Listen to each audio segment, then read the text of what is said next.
A paz do Senhor, meu irmão, minha irmã. Espero que você esteja bem e que o Espírito Santo permaneça essa chama acesa, flamejante dentro de você. Que ele esteja alegre com você. Amém? E que você esteja procurando agradá-lo, procurando acendê-lo cada dia mais mantê-lo feliz, porque o Espírito Santo precisa ser alegrado pelas nossas atitudes, não é, pelos nossos atos, e que você continue buscando na palavra de Deus esse sustento diário. Amém? Voltamos a meditar na palavra de Deus. Já por algum tempo nós não gravávamos esses estudos. E hoje eu volto a meditar num assunto que eu quero dividir em duas partes. O tema é cair ou ficar de pé. Responsabilidade de cada um de nós. Levantar-nos, só Deus é capaz. Amém? Eu quero tomar como base, como ponto de partida, como alicerce, como guia para a nossa meditação, hoje, um texto que está em 1 Coríntios, né, na primeira carta que Paulo escreve à igreja de Corinto, essa cidade grega, capítulo 10, a partir do versículo 12, ou somente o versículo 12. O texto diz assim, segundo a Nova Almeida atualizada, na qual eu estou lendo: Por isso, aquele que pensa estar em pé, veja que não caia. A Almeida Corrigido Fiel diz: aquele, pois, que cuida estar de pé, olhe que não caia. A NVI diz assim: assim, aquele que considera estar de pé, cuide para que não caia. Já na nova tradução linguagem de hoje, o mesmo texto fica dessa maneira. Portanto, aquele que pensa que está de pé, é melhor ter cuidado para não cair. Amém? Obviamente que o ficar de pé aqui não sugere algo físico, mas dá figura a uma atitude, dá uma imagem a esta situação espiritual do homem diante de Deus. Fala de um posicionamento.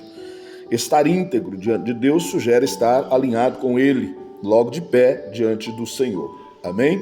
Levando uma vida diária na prática da fé, e isto seria estar de pé.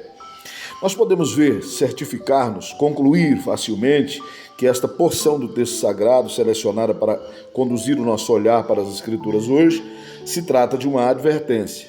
Neste capítulo de sua primeira carta à igreja de Corinto, o apóstolo Paulo chamava a atenção da igreja para o risco de desagradar a Deus como algo mortal, como o murmúrio, não é?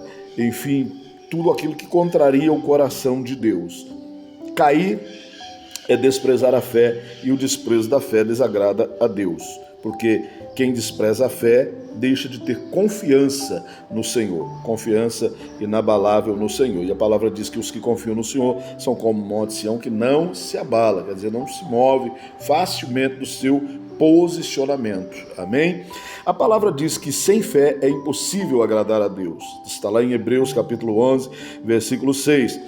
E ele usa a história do povo de Israel aqui, o apóstolo Paulo, logo após a sua saída do Egito, como modelo que levou aquele povo a não agradar a Deus, como modelo, né, daquele que desagrada a Deus. No livro do Gênesis, o exemplo de como isso funciona é bem mais claro.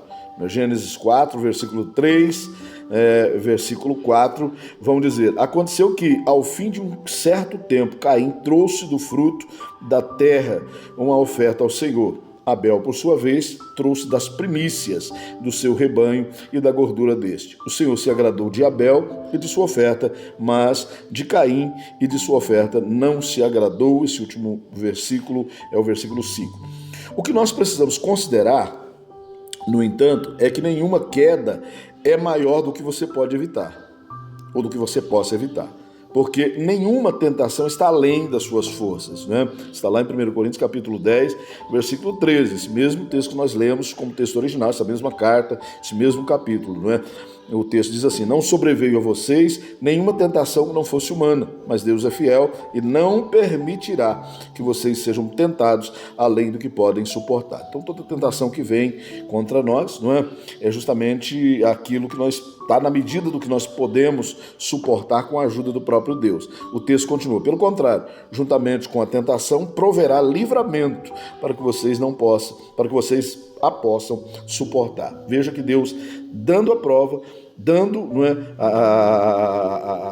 a aprovação, também ele dá força para que nós possamos passar pela aprovação. Foi assim com Jó, não é? Foi assim com Davi, foi assim com tantos homens de Deus. Então sempre haverá suprimento divino para que você seja fortalecido e não caia. A Caim foi dado esse escape. O versículo 6, que é logo após aquele último versículo que nós lemos agora, né, exemplificando essa passagem, é o versículo 6 e o versículo 7, diz assim: então o Senhor lhe disse, por que você anda irritado? E por que esta cara fechada? Em outras traduções vão dizer, e por que descaiu o teu semblante? Não é? E ele diz, se fizer o certo, não é verdade que você será aceito? Deus lhe ofereceu uma oportunidade. Lhe mostrou que nem tudo estava perdido, que ele podia recuperar. Quer dizer, isso é força para o escape, não é? Isso é estratégia para o escape. É que a maioria de nós quer combater os gigantes que estão fora sem antes vencer os gigantes que estão dentro. A concupiscência, que são os nossos desejos por fazer o que é errado, é algo inerente a nós, que está dentro de nós, fervilha dentro de nós. Então a tentação é humana. O diabo apenas influencia, argumenta, inflando a nossa autojustificação. Quer dizer, a tentação ela é humana, somente o tentador não é humano, ele é espiritual, ele é invisível, ele é secular. Não é? Capítulo 1, versículo 14 da carta que Tiago escreve à igreja, está escrito assim: ao contrário, cada um é tentado pela sua própria concupiscência, quando esta o atrai e seduz. Então a cobiça, depois de haver concebido, dá à luz o pecado, e o pecado, uma vez consumado, gera a morte. Quer dizer, o pecado ou essa concupiscência, ela está dentro de nós, é algo que está ali, não é?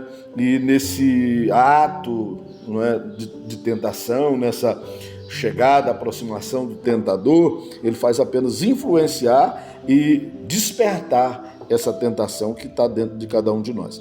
É necessário atentarmos para o fato de que estas não são ou não eram pessoas pagãs, não era um povo que não conhecia Deus, antes era o próprio povo de Deus.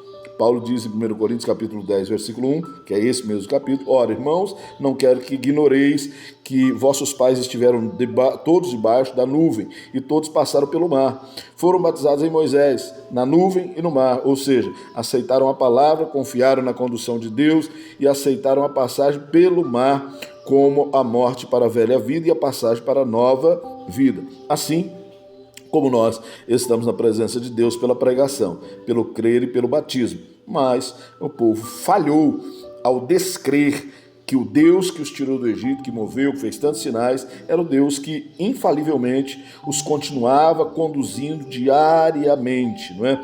Mas Paulo alerta que muitos deles, né, embora tendo sido batizados, embora tendo passado pela nuvem, embora tendo atravessado o mar, muitos deles, a saber a maioria, não agradou a Deus. E o seu pecado foi idolatria, imoralidade, murmuração, razão pela qual ficaram prostrados no deserto.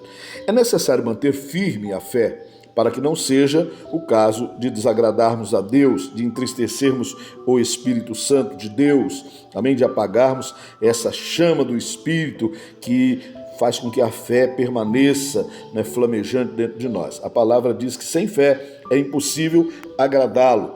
Chega ao ponto de dizer que pela fé, né, Raabe, a meretriz, foi contada com o povo de Deus. Ademais, Moisés é um dos mais fortes tipos de Cristo no Velho Testamento. O texto diz, e todos em Moisés foram batizados, tanto na nuvem como no mar. Quer dizer, tanto nas coisas de cima, no espiritual, no Espírito Santo, como no batismo das águas, que simboliza a morte para o mundo. Ao deixar o Egito para trás, eles estavam deixando o mundo para trás.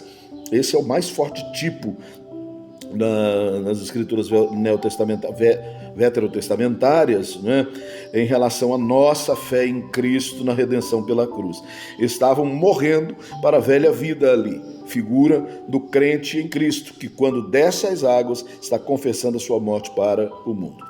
Por isso é que é preciso observar Romanos 12:1. Portanto, irmãos, pelas misericórdias de Deus, peço que ofereçam o seu corpo como sacrifício vivo, santo, agradável a Deus. Este é o culto racional de vocês.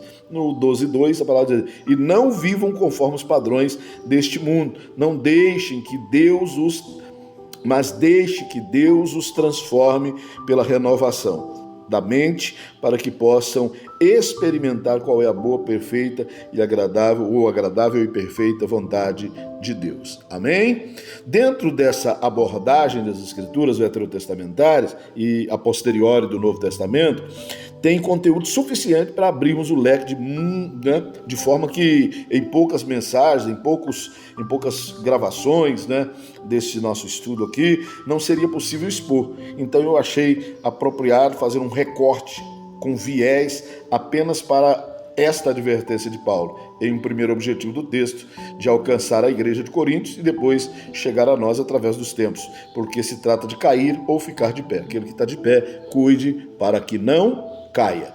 Vamos orar. Amanhã nós voltamos com a segunda parte deste mesmo assunto, amém?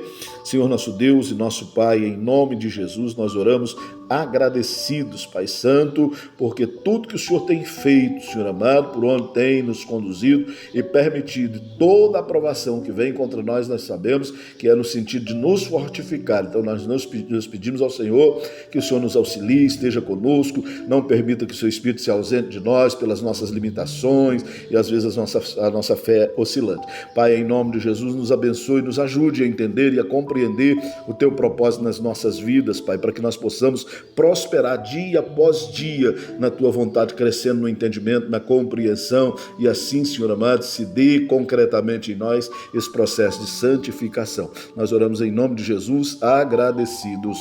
Amém. Fique em paz.